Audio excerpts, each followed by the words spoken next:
Hey, coming up on your favorite podcast, it's time to preview my favorite golf tournament of the year, the U.S. Open. Ty and I dive into all of that. We've got our picks, and we'll do all of that stuff. We'll talk about the tournament itself, Torrey Pines, all of that. We'll talk a little bit about my bold prediction of Garrick Higgo winning the Congaree tournament last week. Well, I didn't predict it, but he was on my FanDuel, so I'm going to take full credit for that. I'm red hot heading into the U.S. Open. And also, Ty and I got to talk about our golf games falling apart at the worst possible time in our best ball matchup that we had against a couple of guys last week. We'll give props to those guys, even though they're total scumbags, and we will chat with that as well. So we got a whole bunch to talk about tonight. Should be a great time on the podcast, so hope you enjoy it. It's Ty, it's me, it's the U.S. Open preview, and it's coming up next on the pod.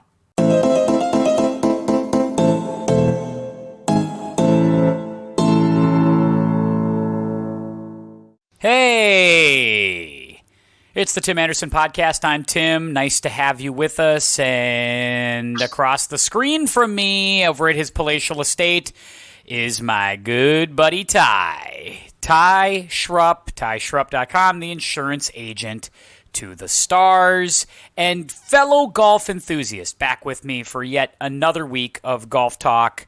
And this one's a big one, Ty. The U.S. Open. I mean, let's go. This is summertime at its finest right now. Yeah, clearly the tournament needs no introduction. It's the U.S. Open week, as we just talked. It's the week you have to be on your best. So, I'm excited to talk U.S. Open at Torrey Pines. Yeah, we got to be on. No better venue. We got to be on our game, Torrey, and hopefully the U.S. Open will be on its game this weekend. It's one of my favorite tournaments of the year. It might even be. I mean, Masters is special, right? I love the Masters. I love the British Open or the Open. I love the Open Championship, and I love the U.S. Open. The U.S. Open was really my introduction to golf circa 1995.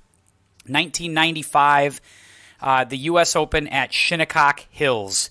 That was my first introduction to golf. I have to tell you this story, and then we'll get rolling. I got introduced to golf because I was grounded when I was 14 years old. I had screwed up. I can't even remember what I did, to be honest with you. But I was grounded, and this is one of the rare weekends where my parents held firm to their grounding rules. So I was grounded in my room, and all I had was the black and white 12-inch television set down in the basement. This is before flat screens. We didn't have cable. So all I got were the local channels, and NBC was showing just copious amounts of U.S. Open golf. And I was like, crap, no baseball, no nothing, just golf all weekend. What am I going to do with that? And I became enthralled with it. Like, I really started just digging it, and I was watching it wire to wire because of, like, Tom Lehman was in the mix. You had Greg Norman in the mix for a while. It was just, I was so enthralled by the golf course, by the challenge of it. And from that moment on, I was hooked. I've watched the U.S. Open every year since then. You know, Tim, as you were telling that story, that's a great story. You might be onto something. You're either on something or you're onto something. And I got to figure out how to get grounded this weekend. You think I can do it? And can you get reduced? Sounds great. You know, the beautiful thing is if you get grounded to your room, well, you got like a 40-inch screen in there, don't you? I mean, you got everything you want at your disposal if you're grounded to your room. For sure. See, this is the problem with parenting. It's the best weekend ever. This is the problem with parenting, Ty. Maybe you can explain this because you are a parent out of the two of us. Getting grounded to your room now just doesn't mean what it used to mean. No, at my kids' ages it does because they don't have any technology in their room. They basically get to sit and read books, which isn't the worst thing ever. But also there's these rules about not overdoing it, and you're supposed to only ground your kids for as long as their age in minutes. So I'm at about 5-minute breaks right now. So it doesn't really have the effect that a full weekend has. They said that? Have you read that somewhere? That you have a 5-year-old and all you can do is ground them in 5-minute increments? That's what I'm told by my wife. I don't know. What a crock of shit. I mean, that's the most ridiculous thing I've ever heard. It's the most, you're grounded for 15, a 15-year-old. You're going to look a 15-year-old, your young lad, when he turns 15. You're going to look him in the eye and say, that's it. You're grounded to your room for 15 minutes. There's no way that's going to work. There's got to be some exception to the rule or something when they're 15, you get to times it by 10, something like that. There's got to be something. There's got to be some sort of multiplication table at work here, because there's no way that's going to be the most effective way. I love your wife. Like, she is a delight, one of the nicest people I've ever met. We got to clash on this one. We might have to have her on just for some parent corner stuff here and see if she can help us through some of those things. But maybe that's it. Get yourself grounded this weekend. You know what? That's how you do it, Ty. You say, hey, we got to talk about this whole grounding crap. Like, I think you're wrong. What do you think about that? And then she gets mad at you. She doesn't want to talk to you, sends you off to your room, and before you know it, you're watching golf all by yourself. Yeah. Unfortunately, I think I married someone a little bit too smart for that. It would have the opposite effect. I would get no golf, and I'd be able to put the kids to bed every night and, yeah, do the dishes. Your grounding is you have to do work. Yeah, exactly. That's a tough scene. That's really difficult. Hate to see it. You really do. You really do. Speaking of hate to see it, you and I finally got to play together last Saturday. It didn't go well. We went up to the old ramshackle golf course, 20 minutes north of us, 30 minutes north, and we went in with high hopes. We were put on the same team, and I thought to myself, boy, Ty and I are we're going to set the world on fire here. Like, we're just going to do it. And it was a disaster from Jump Street, wasn't it? I mean, it was just, it's the worst. We've played golf together. I've never seen us both play bad golf at the same time as bad as we played last Saturday. It was disgraceful. Yeah, like you said, it was from Jump Street. I think both of us took less than driver off the tee. I could be wrong, and I think I lost my ball right and you lost your ball left. Or you were right up against the trouble left. Well, we both hit drive. That was like our two best drives we hit all day, and we barely kept them in play. That's how bad it was. I was barely in play left. You were barely in play right, and that was the last ball you hit right all day. Every other ball after that was a snappy, hooky lefty shot. Yeah. I hate to put you on the spot, but I have a really big dilemma. Yeah, big one, Tim. Let's hear it. Let's talk about it, and then we'll get into our opponents. Who we got to talk about those two clowns in just a minute, because what scumbags, Tony and Tyler. All right, continue on. So 3 of the last 4 times I've played golf have been just a disaster, similar to what you saw on Saturday. Really, I've played since and on Monday, and it might have been worse. My highs are high, like a birdie on a 220-yard par 3, eagling the finish at Viking. My lows are really, really low, and it's the highs are too few and far between. So I need advice. I'm going to take 2 weeks. Do I take the 2 weeks to think about it, work on my swing mentally, come up with new swing thoughts, because I always have to have a swing thought. We'll talk about that. Or do I take the 2 weeks, sell the golf clubs, and just become a golf fan from afar? No. Well, option B is not an option. Option B is not an option. It's just, I'm sorry. Listen, as a guy who's dealt with shanks and I've been in the doldrums, and some would argue I'm in the doldrums right now with a different dilemma than what you have, but equally frustrating. Like, I'm leaving the course very frustrated lately. And it's just because it's not transferring from the range for the golf course. It's not coming with me. I'll go out and have a great range session, and we just can't follow it up on the course consistently. And that's a problem. But we can't quit. That is just not an option. We just have to find a new way to do it. So I always leave I always leave the golf course in a good enough mood. I always have a good time when I'm out there. You are better than that at me. I love that about you. Golf part of it, I don't have a ton of fun shooting in the 90s. I just think if I'm enjoying being outside, I'm enjoying being with my friends. I just think that maybe disc golf or archery or gardening, just something where you're outside, maybe it would be a better use of my time. On this podcast again, if you say disc golf, archery, or gardening, any of those 3 words on this podcast again, Ty Schrupp, we're going to have trouble here. Unacceptable. These are unacceptable answers. I've never done all 3 of them, so it could be my calling. I really don't know. Do you think that you would enjoy gardening with Tony and Tyler? More than I enjoyed playing golf with them. You know what? We can cure a snap hook. This is what, I want you to, here's what I want to teach you. Ben Hogan and Tim Anderson both had bad snap hooks, and we've cured them. To a certain extent. They are curable. We can do it. So take me to school right now. So I always have to have a swing thought. Yep. So my swing thought all of last year and to start this year has been get through the ball. Yep. Pretty good philosophy. Yep. Well, clearly I'm getting through the ball, right? Yep. At this point. If I loosen up my grip or open up the club face, then I'm losing it a mile right.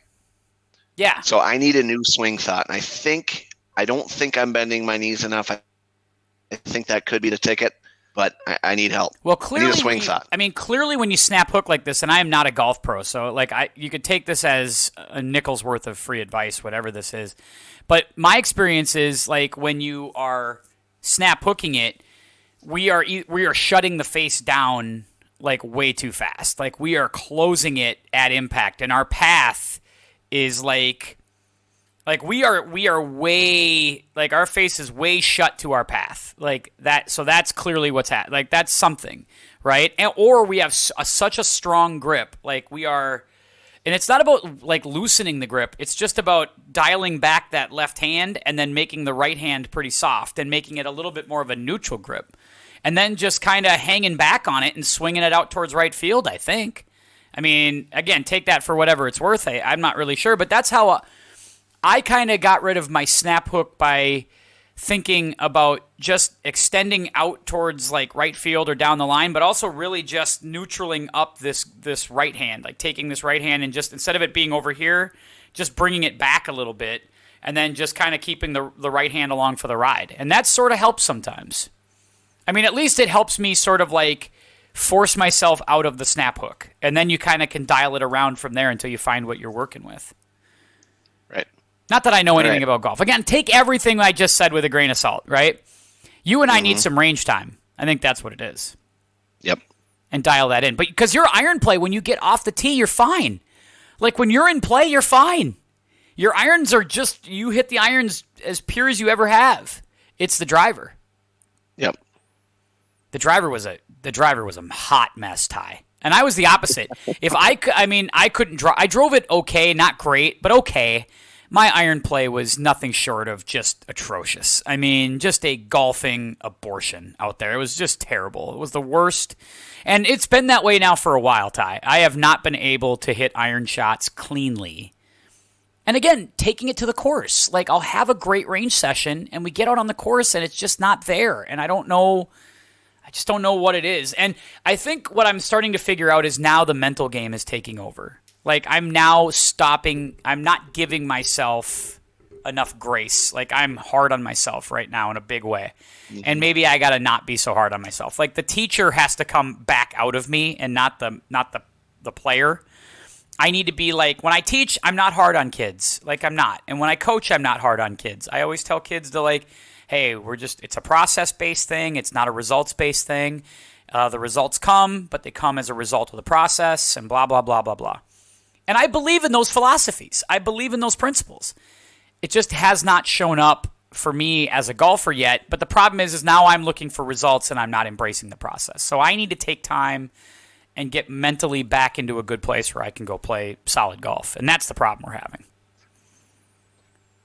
Yeah, if I had one piece of advice for you, I would say cherish the opportunity to start poorly. And I don't play golf with you all the time. You play golf 19 times out of 20 without me.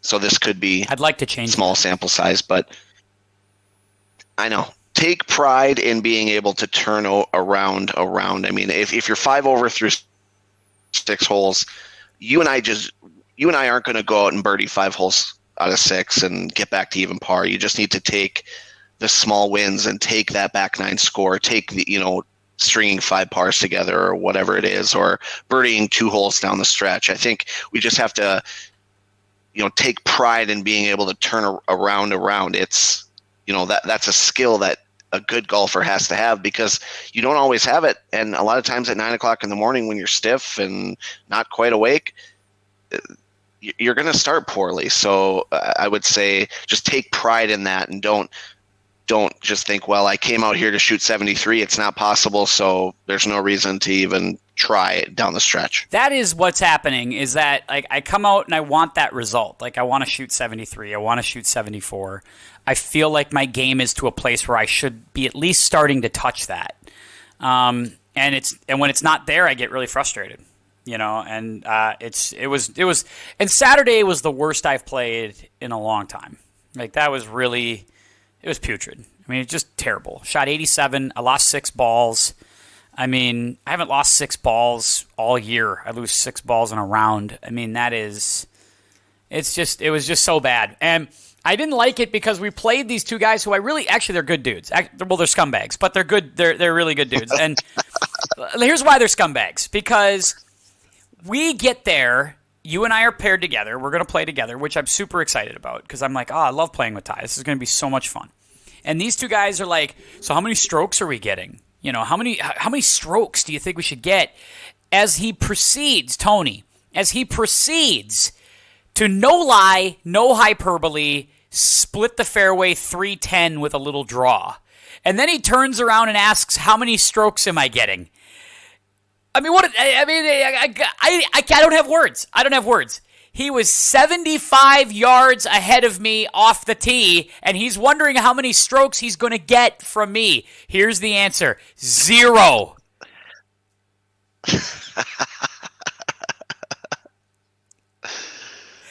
I mean, that's a rule of thumb I think we all should have. If you're out driving somebody by 40 yards, you get no strokes. Sorry. That's just how this works. Like, if you don't like it, suck less, maybe, or suck more. Hit irons off the tee if you want strokes. That's the work a better hustle than that. That's just it. They're trying to hustle. I got the vibe they wanted to hustle you and me, but they did it like the wrong way. They like reverse hustled. Both of them go out and hit draws and split the fairway. And I swear, Tyler, who's a $110. Soaking wet. He weighs 110 pounds. But I swear to you, he didn't miss a shot for 7 holes. Like, every shot he hit was on the screws. And he's on the green. He's got a ton of putt. He's putting for birdie. He's winning all the closest to the pin stuff. And they're still wondering halfway through the round, well, do we get strokes on the back? I mean, just total scumbags. I mean, I'm sorry. I can't wait for you and I to get another shot at those boys. I'll tell you that much. No strokes. No strokes. You don't get a damn stroke. No chance. No chance. They don't get any strokes. So I guess I think the advice in the end was good. You're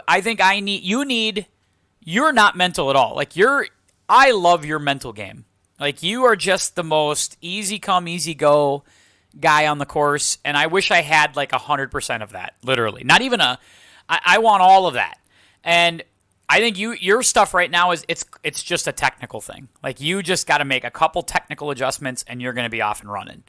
I got to make, I think, more mental adjustments than technical adjustments.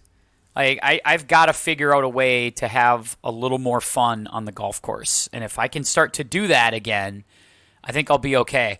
I got to get to a place where the score... I mean, the score is always going to matter. I mean, I'm always going to be competitive. The score is always going to matter. I got to get to a place where it's not everything. Mm-hmm. And I got to figure out how to do that. Because that's the problem right now. The score is... everything.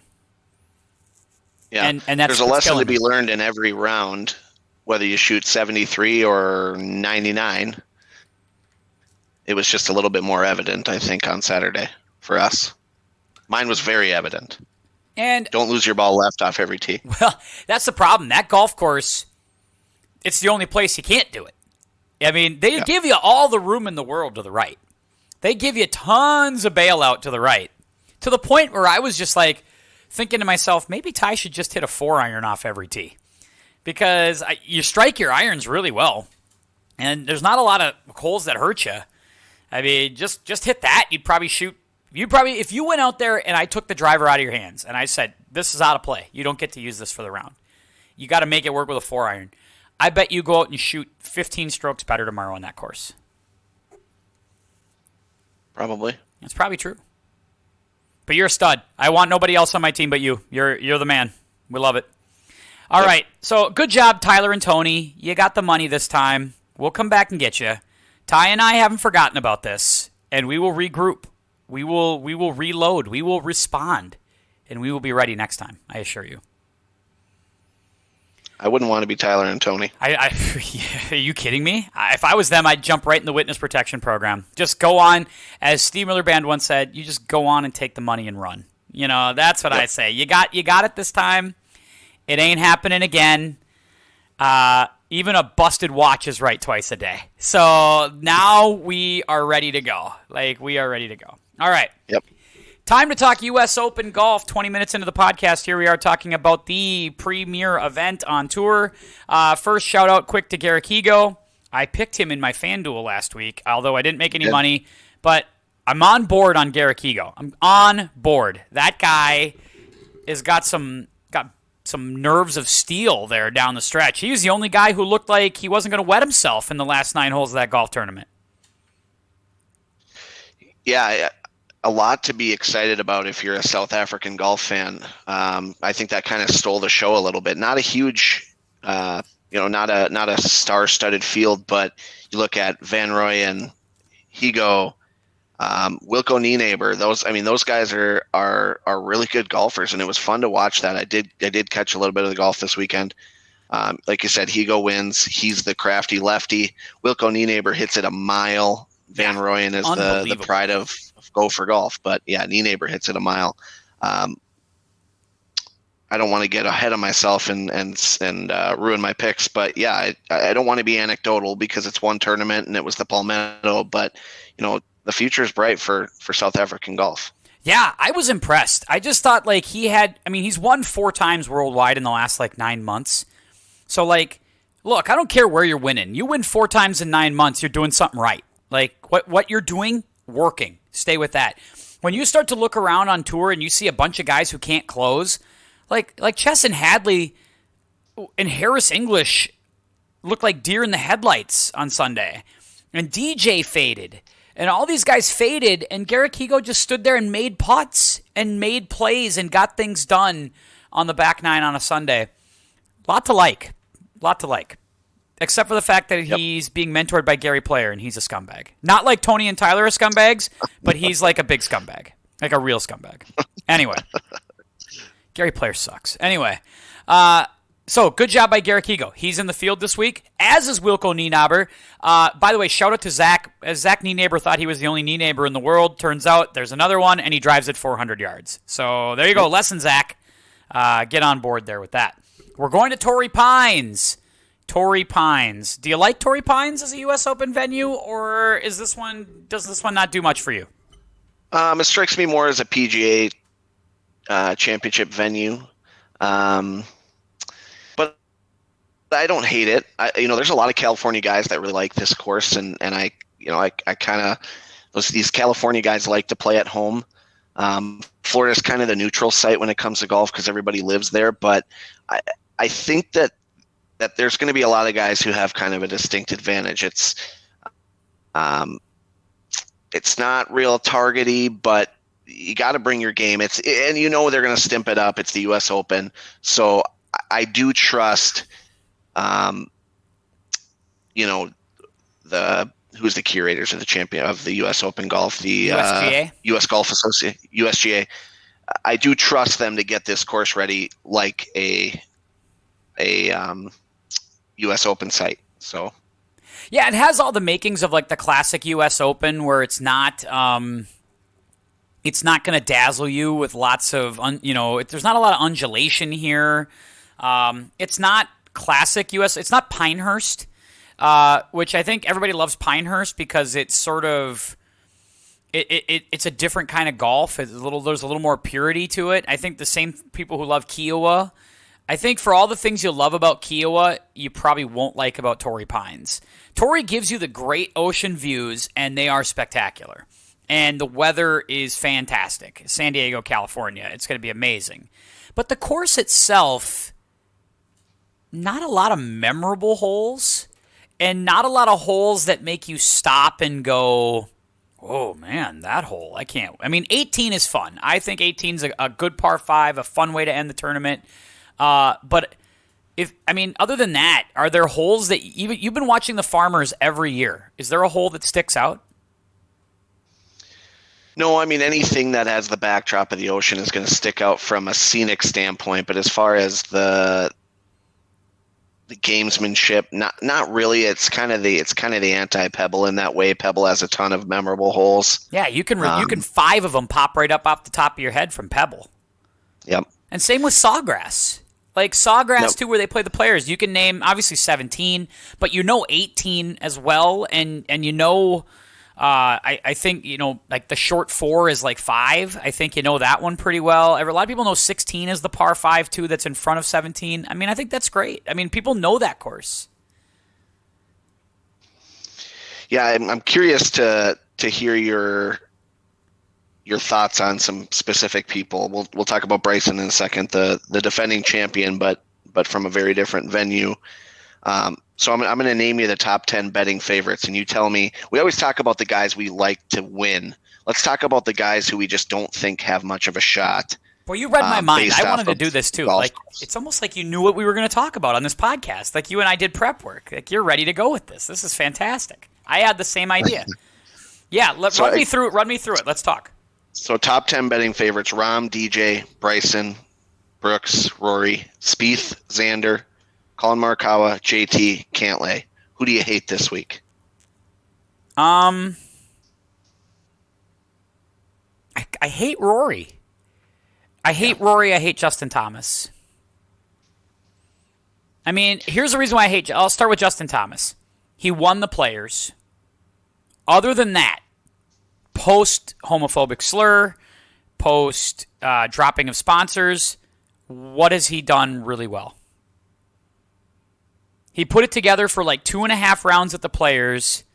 Other than that, what's gone well for Justin Thomas? Not a whole lot, and they did kind of a deep dive on the Golf Channel this week on JT, and it's with him. It's really all parts of his game. With everything kind of relies on JT's driver. When he starts to spray it around, he's just not going to score, and he's not hitting the driver real good right now. But he's really not putting well. Irons aren't great. He has a long way to go before he's going to get back to peak JT, which I've been on record in the past saying that I do think he will return to it. I think he's just too good of a player. I think even though he's had his moments, I do think he has the mental game for it, which is hugely important for championship golf.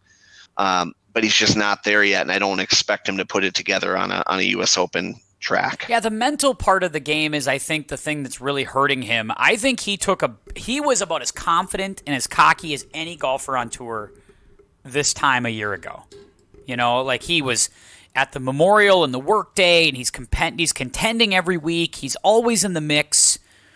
Something happened. Like and he was rolling, playing really good golf. At Kapalua, he was playing well.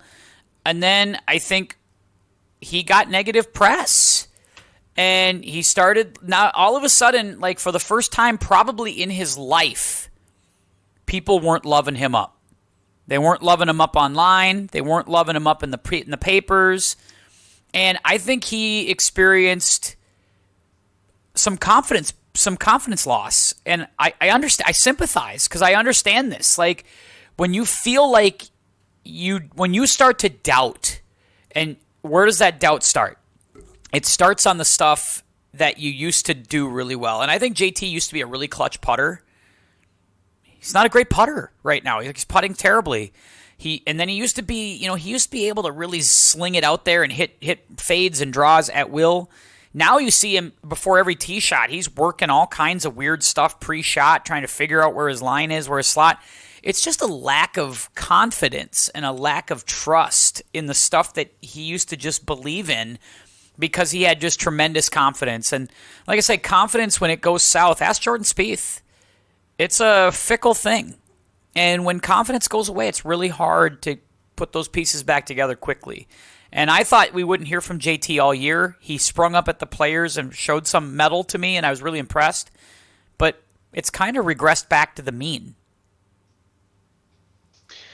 Yeah, I agree. He's definitely not someone I would pick this week. I got to see it, and he was a guy kind of peak JT, not like a Brooks Koepka where he just has to kind of sort of have his game and he'll show up when the money's on the line in the majors. He's a guy who competes anywhere he is when he's on his game. Absolutely. So you can really look at any tournament he shows up to, and if he's not playing well, he's probably not going to turn around and play well at these difficult courses. What do you think the winning score is going to be this week? I like something like 5 under par. I don't think it's going to be even par. Like Tiger and Rocco went to a playoff at 1 under in 2008. I don't know if we'll have that. I think 5 under feels reasonable because it's firm. I think good drivers of the golf ball will figure it out. And I think what did Bryson win at Winged Foot last year? 4 under, 5 under, something like that. Like he was able to win 6 under. I think that's about right. When the rough's this thick, and the greens are going to be as fast and as firm as they are, I mean, it's you're going to have to make some 10-footers for par, and if you can do that, you can hit a couple under. And 18 is a birdie hole. I mean, you can absolutely get one at 18. You can get an eagle or a birdie at 18. I think that will play very fair and will play like a big scoring hole all week long. So I don't like Rory as well. Who do you not like?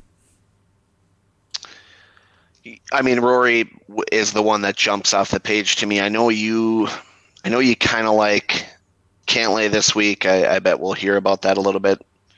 I don't feel great about Bryson. I just think that, again, the game's, like Rory and like JT, I just don't think the game's all the way there.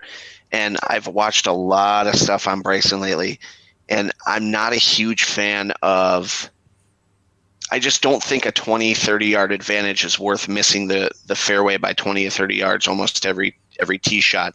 I just think that the chances of him hitting fairways are so slim, and he's hyping himself up to make sure that his blood's flowing seconds before the swing so that he can get an extra 5 miles per hour on the ball speed or the swing speed.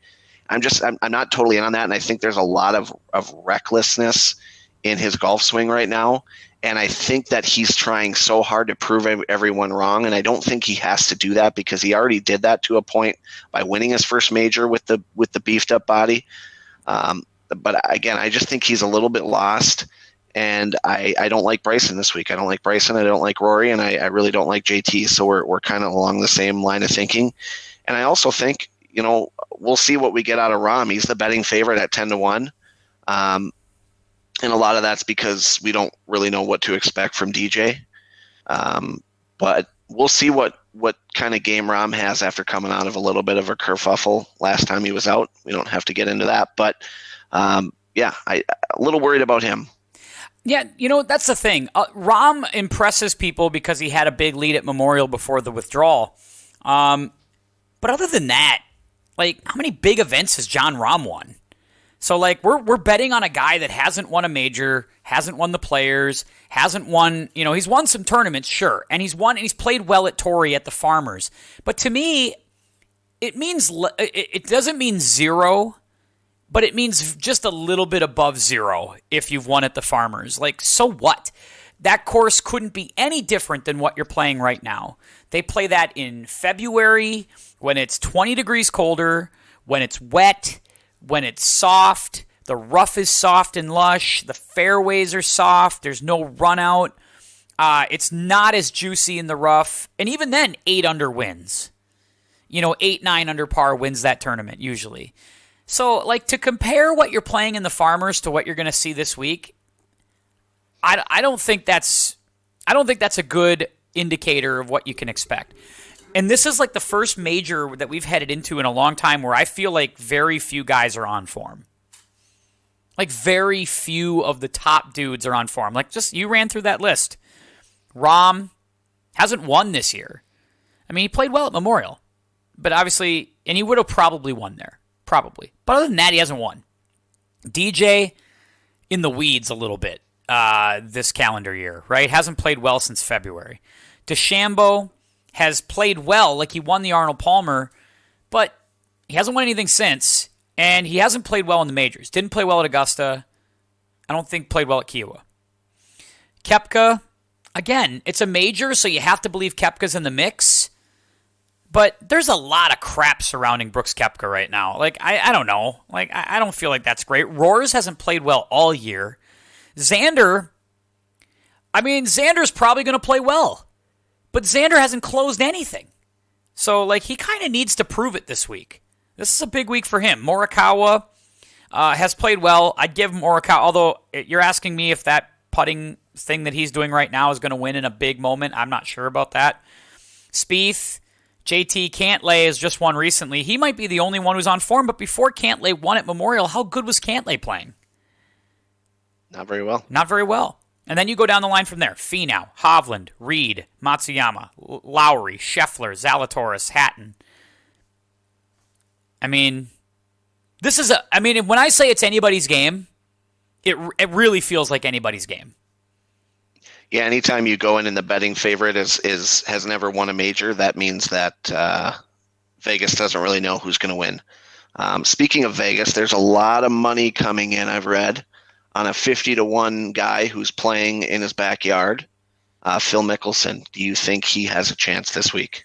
I don't think Phil drives it well enough, and I don't think... he's in great shape. Like, for a 51-year-old man, for any man, but for a 51-year-old man, he's in great shape. Just turned 51 today, by the way. But if you're asking me, can he hack it out of the rough? I'm not sure. Like, I'm not really sure. But I'll say this, though. Nobody in front of him has proven they can close. Like, Phil at least said, you know what? I at least have won 45 times. I know how to close. I can close something. I can give it away, too, but I can close it. None of these clowns can do that. I'm willing to bet the farm that if I stay in the mix, I can win it because these guys might just give it away. I don't think that's impossible. I don't think that's out of the realm of possibility. If Phil can make the cut and hang around, why not? The good news for him is he could hit irons off tees and still get it down there if it plays firm and fast. Because I think he could be pretty accurate that way. 55-1, though. Those are big odds. Yeah, I give him a chance just purely because what we've been talking about. I just don't feel that great about who's ahead of him. There are some really long odds guys. Is there anybody? Our guy Troy Merritt is plus 40,000. 400-1. Do you got a 20 spot down for your guy Troy Merritt? If I had a place to put it down, I would have it down. Why not? He was smart. He went to the other qualifying site in Columbus, Ohio. Not the one that Ricky showed up to, and he had to shoot 10 under to get in. Why not? Some of the worst odds in the field, Tyler Strafacci, the U.S. amateur, who I'm just not impressed with. I'm not impressed with him, his game, or his dad. 100,000 to 100 plus 100,000, 1,000 to 1 odds. Plus 100. I'm just going to come right out and say it. He's paired with DeChambeau and Matsuyama. He is not making the cut. I'll just say that right now. No. Like, that guy ain't making the cut. He's not breaking 75. Either of these two rounds. He will not break 75. I think he will be a footnote in U.S. amateur golf history. Like, just a guy that was like, oh, he won the U.S. amateur and didn't do anything else. Yeah, and if he does make the cut, then we learned a lot about Tyler Strafacci. And we did. That would be impressive. But yeah, he's not going to make the cut. I saw that pairing. That's unfortunate for the young man. Yeah, because there's a lot of people who are going to be in that, and that's going to be a circus, and he's not ready for that. No chance. No chance at all. So we talked a little bit about guys who can't win. I think that gets us into guys who can win and our picks, right? And then we can go a little bit further from there. We have our FanDuel picks, obviously, as well, that we'll get into. I'm fascinated to hear who you have in your 6 picks, and I'm going to talk about mine as well. But what are some storylines that you're interested to watch this weekend over the next 4 days? Are there certain guys, certain stories, certain things that you're interested in? The U.S. Open is great because you have guys who qualify their way in, long shots who get into the field because they've strung it together for a couple of days. So you're interested in those stories. Who are you interested in? I don't know about specific names. The thing I love about the U.S. Open is I love this. I love when par's a good scorer. I love when a guy like Rocco Mediate, who you're not going to hear of all year, but for 1 week because he's an even par guy. He's not a flashy guy. All of a sudden, he has a chance. I like courses like that, and that's why I like the U.S. Open. I'll have a lot of eyes on Brooks Koepka and Bryson DeChambeau, not because of the mix between the two, but just because I want to see what kind of form they're in. I do think that Brooks Koepka is in major championship form right now, just coming off of the PGA Championship. So I'll be watching him closely. I really like Morikawa and Hovland this week. I think that they do the things well enough that you have to at a course like this, and I think that they're both guys that can make birdies when par's still a good score. I mean, I think they're kind of the future of golf. And I really look for a big week from those guys. Not really any long shot guys I'm watching. I'm always going to be watching Troy Merritt. He grinded his way in at the local qualifiers and did a good job. And that's a bargain barrel value. A lot of people overlook him, and he does have a history of making cuts and major championships. Had a nice finish at the Masters a few years ago. He's kind of safely put himself in the top 125 too. Like he in recent weeks has played pretty well, made some cuts, had some finishes, yep. And now he's 98. He's safely in. He's 98th. Yeah. Yeah, he's quietly, without the win, he's probably had his best year as a professional on tour, I think. I mean, I think he had 3 top 12 finishes in May. That's not bad. Yeah, he's steady. He's been playing really steady. I am interested. There's always 2 storylines to look at when you go to the U.S. Open. There's always there's one of 2, right? It's one of 2 or both. The long shot that makes a little charge or amateur. Like that. So in the past, like Bo Hostler at Olympic Club, when he was an amateur, 17 years old, made a run. And he was like in the last couple groups. He faded on Sunday. Jason Gore. I remember the Jason Gore U.S. Open very well, where he made a long run. Kenneth Ferry at the Winged Foot 06 Open that Ogilvy won. But alongside Kenneth Ferry that week was Colin Montgomery, like in the twilight of his career, making a late run in a U.S. Open. And so you always do get these sort of unique stories. That's the first time we saw Xander Schauffele. This young guy all of a sudden emerged and he was leading the U.S. Open after round 1. And you were like, who the hell's this guy? And he stayed. Like, he kind of hung in there. That was at Oakmont, I want to say. Same with like Andrew Landry was in the mix for a long time in the U.S. Open in the past. So there's been a history of these kinds of like long shots sneaking up, being a factor. Like I remember in 2009 at Bethpage Black, the year Lucas Glover won, in that rain-soaked, slog-it-out Bethpage Black, where Tiger was just coming back, Phil was in the mix, but then you also had David Duval, who had been in the doldrums. All of a sudden, he's in the mix, and he's leading in the U.S. Open in the 4th round. So these stories pop up all the time, and I love it. And I'm interested to see who's that going to be this week. I think it will be somebody like maybe it's Lee Westwood, maybe it's like Bubba Watson, who we haven't seen do anything in months. All of a sudden emerge and he's in the mix. I'd be fascinated to see who the story is this week. But even beyond that, maybe it's Christian Bezuidenhout, maybe it's Kevin Streelman. Let's hope it's not Kevin Streelman, but you know what I mean. Yeah, this type of tournament, the U.S. Open, always has the ability to bring out golfers that don't have a chance when the tournaments are other places, right? So nobody's going to come out of nowhere and win the Masters. Anyone who's going to win the Masters was probably in that top 25 consideration. But the U.S. Open brings out a different type of golfer that, again, can't compete any other time. And then all of a sudden they're right in the mix.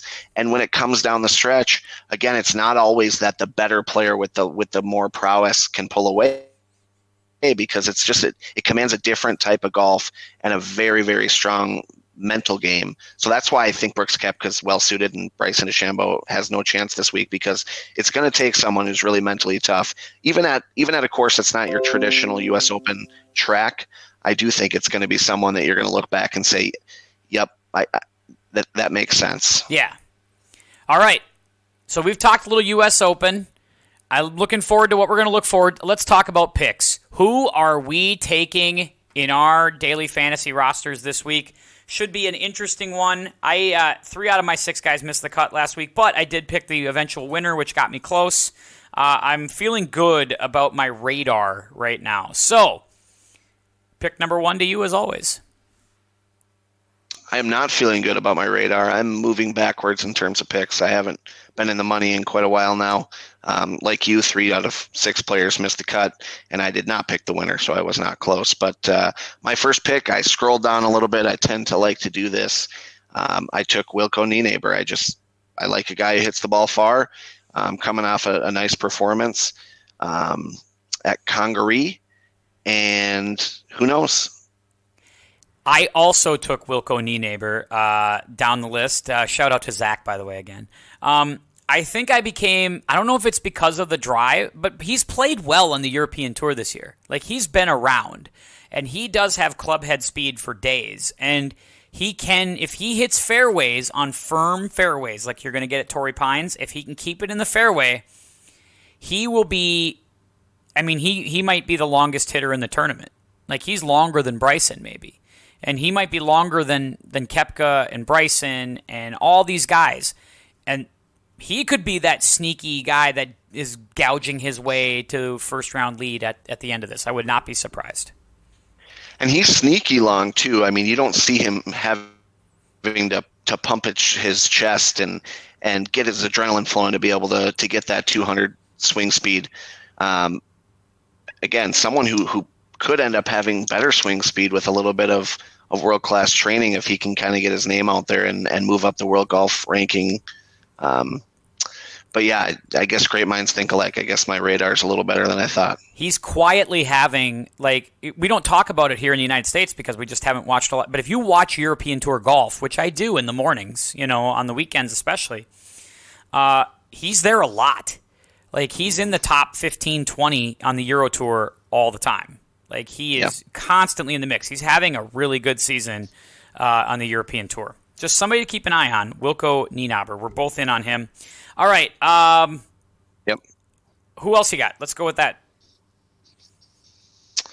So next I went with a guy who I just feel really good about this week. As I mentioned before, Victor Hovland for $10,900. I think he has the game to win at a place like this.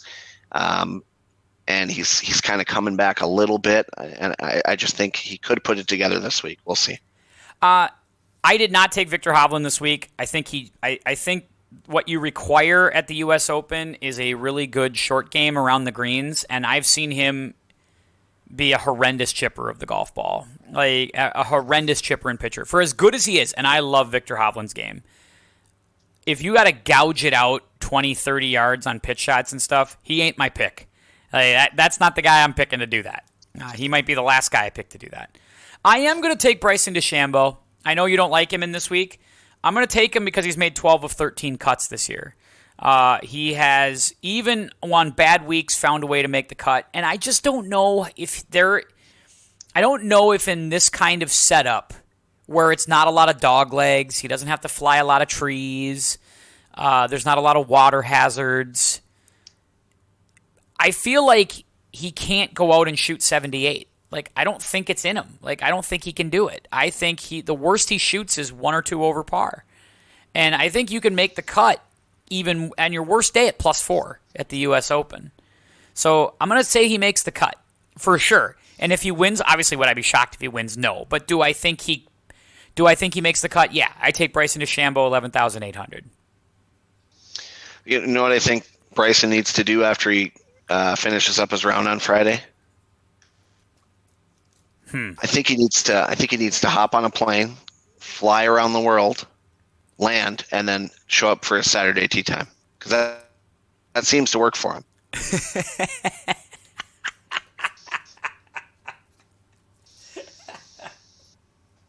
He's had some close calls. We'll acknowledge that. All right, your third pick. His flight schedule says he's made 11 cuts, but 12 is the official number. We'll go with that. So I went with another guy I feel really good about. Proof will be in the pudding on Hovland, but I do think Xander Schauffele, another guy who's playing in his backyard this week, he really likes this course. I think he'll go in with a lot of confidence. Courses matter for these guys. I mean, when guys show up, a guy like Wilco Nienaber or Garrett Kigo, they don't know this course like a guy like Phil Mickelson and Xander Schauffele will. I mean, that stuff matters. So I'd be surprised if Xander Schauffele doesn't make the cut. That would be a huge miss for him. Yeah, if Xander doesn't make... I'm not saying he has to win it, although I do say that because I think we're getting to a place with Xander where it's a lot of close calls and we're starting to get to Tony Finau country. And yeah, I know Phil was really quick to defend Xander this week in a press conference saying like, hey, I didn't win my first one till I was 33. That's true. But there was a lot of pressure on Phil at 28, 29, 30, 31. People were starting to wonder, is he going to win? And when he broke through, finally, like the floodgates opened. But I don't think anybody thinks Xander Schauffele's as good as Phil Mickelson. In his prime, no way. I don't think Xander Schauffele's that good. I don't think Xander Schauffele is anywhere near Phil Mickelson as far as talent. So I do think he needs to strike now. I think because I don't see his game getting demonstratively better than where it is right now. Like he's 28. All the guys around him have won. It's like Ricky Fowler. Like at some point, I mean, are you going to get a lot better than what you are? I don't think so. So for me, it's not necessarily now or never, but we're getting pretty damn close for guys like Xander Schauffele. Yeah, I think you hit the nail on the head there. Nobody looks at Xander Schauffele and says, he has to win to show he had a good week. I don't think anyone's saying that, but they're also not going to turn around if he finishes T3 and say, wow, that was an amazing week for Xander Schauffele. What an accomplishment. I think we're kind of past that territory, right? There's a lot of people in the field this week that if they were to finish inside the top 10, that would be a huge accomplishment. Not for Xander Schauffele. At this point, we're looking for the wins, and we're not looking for the wins at the Farmers Insurance Open. We're looking for the wins at the U.S. Open and Augusta National. So, yeah, like you said, he doesn't have to win, but at some point he has to win.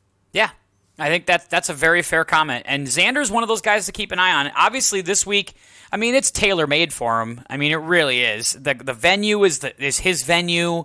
It's his territory. It's his state. I mean, he knows everything heading into this tournament. You gotta love a guy like him.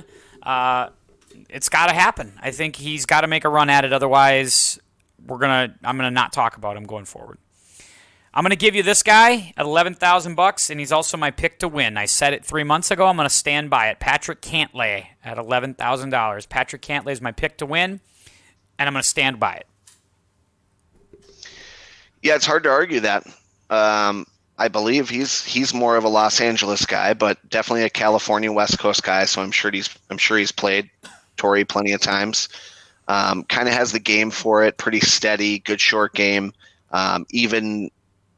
Even tempered, like I said, we're going to look back and say, okay, that makes sense. And Patrick Cantlay would be one of those guys that we would look back and say that makes sense, that he's a U.S. Open champion.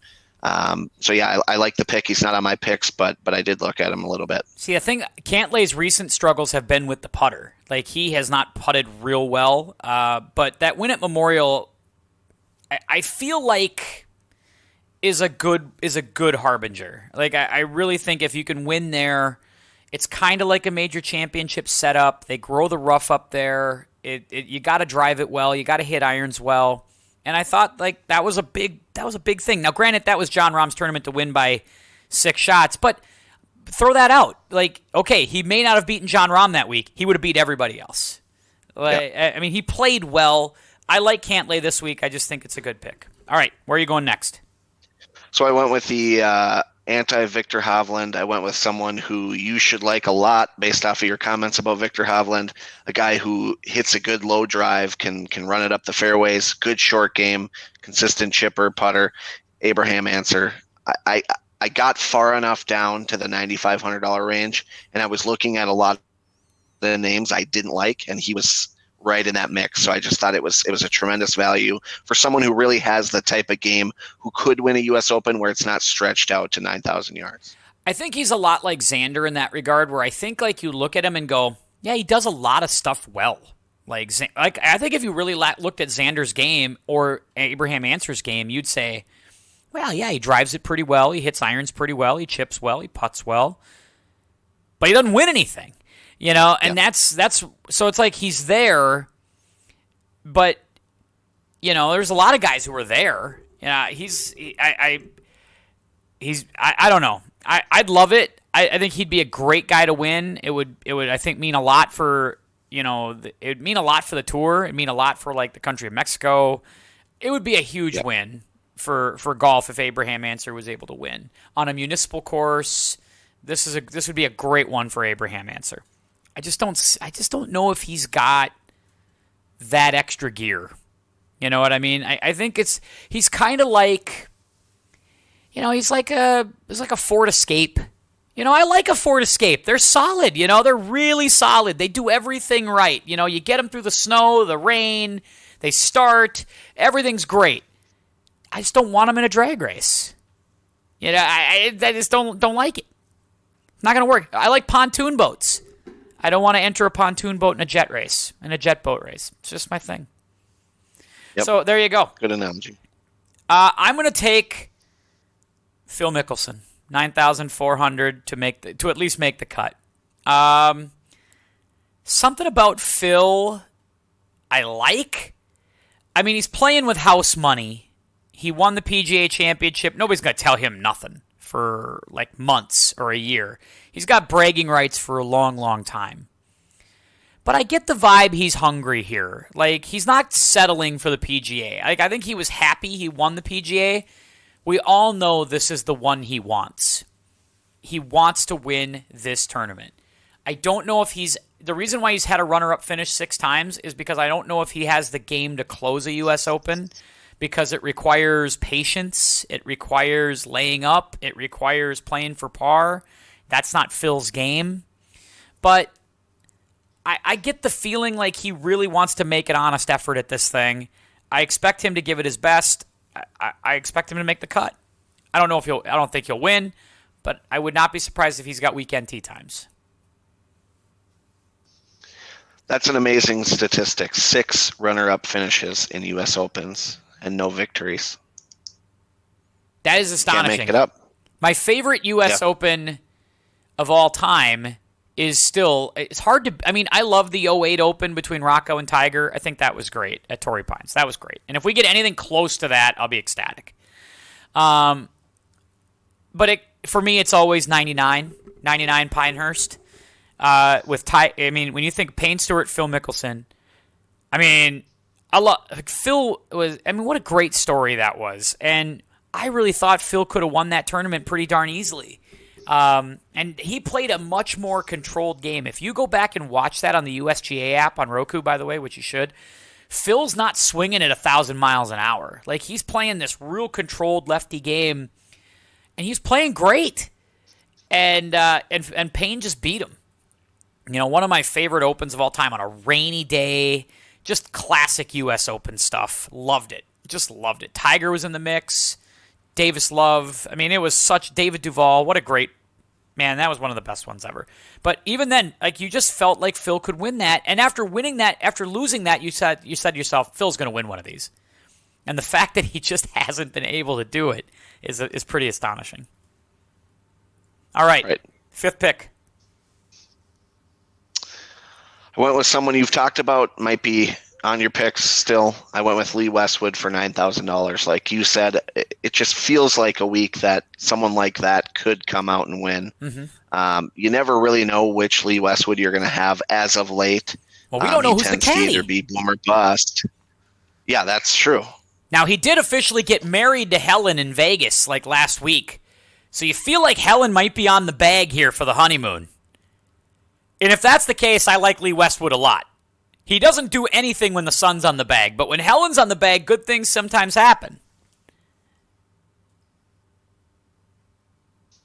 Yeah, I just looked it up. It appears as though he has not declared a caddy for the week. Well, there you go. Hey, if you were in the U.S. Open, would the wife caddy the bag? Would you have her caddy? Oh, for sure. Do you think she'd lug your bag around for for 72 holes? If I have the chance to win a couple $1,000,000, She'll lug the bag. Buys a lot of handbags. And she'll lug that thing around. I just wonder what the role is like. Like you're throwing the club at her. Hey, clean that. Hey, clean this golf ball. Clean this wedge.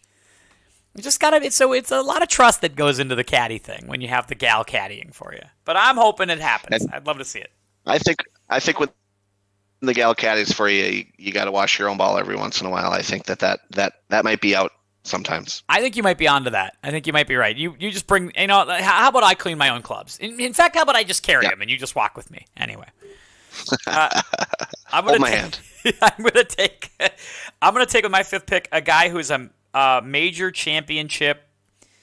He's just there, right? He's always there.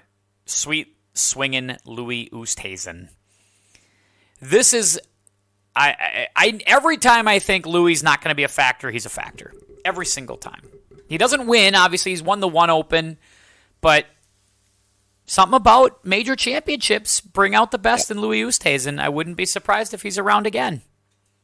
Don't you think Louis and Charles are a little bit peeved that they're getting passed up on the old South African stage of golf? This could be a week that the pressure could be on. Yeah, you wonder if Louis is seeing all the press clippings on Wilco Nienaber and seeing all the press clippings on Garrick Higo and all of a sudden saying to themselves, like Eric Van Rooyen as well, who played pretty well as well at Palmetto, he's saying to himself, we're not ready yet. I'm still the best South African player. I will